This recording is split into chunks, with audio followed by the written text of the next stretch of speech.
মুখে গাছগুলো দেখো ঝুঁকে গেছে পেকে।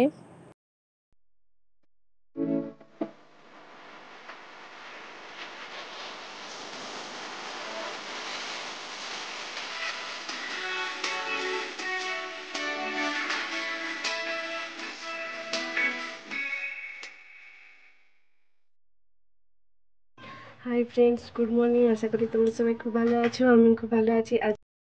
আজকে বৃহস্পতিবার 13 তারিখ। আজকে আমার ছেলের বাংলা পরীক্ষা, আর আগামী মঙ্গলবার 11 তারিখ ছিল ইংলিশ পরীক্ষা। তো মা দুদিন ছুটি নিয়েছিল, আজকে কাজে গেছে। আজকে ভোরবেলা রান্না হয়ে গেছে, আমার মা আর আমার হাজব্যান্ড দুজনেই খাবার নিয়ে গেছে। আজকে রান্না করেছে সয়াবড়ির ঝোল আলু দিয়ে, আর বিম আলু ভাজা আর পটল ভাজা, এগুলোই করেছে। কেননা আজকে বৃহস্পতিবার, আজকে নীল। তো যেহেতু নীলের উপোস আমার বাড়ি কেউ করেনি, কিন্তু তবুও মানে নিরাম করেছে যেহেতু নীল, সেই জন্য। তো চলো ছেলেকে রেডি করে নিই স্কুলে যাওয়ার জন্য, তারপর তোমাদের সঙ্গে কথা হচ্ছে। তো তোমরা ভিডিওটা পুরোটা দেখতে থাকো, স্কিপ না করে। ছেলের স্কুলে চলে এসেছি, এখন প্রার্থনা হচ্ছে।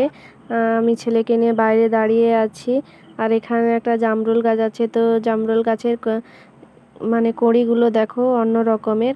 আর এই লঙ্কা, ছোট লঙ্কা গাছটাতে প্রচুর ঝেঁকে লঙ্কা এসেছে।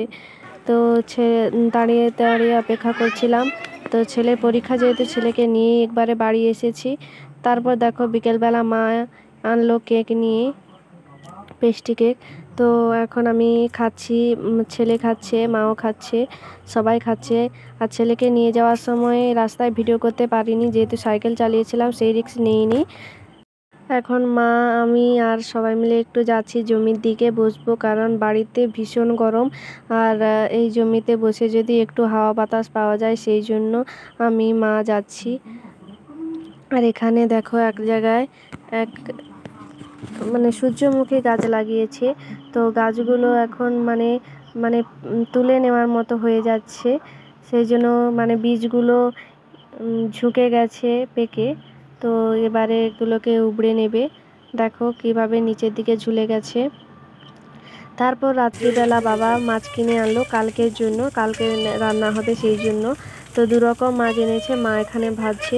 তো এখানেই আমি ভিডিওটা শেষ করছি। যদি ভালো লেগে থাকে অবশ্যই লাইক, কমেন্ট, শেয়ার আর অবশ্যই সাবস্ক্রাইব করে আমার পাশে থাকবে।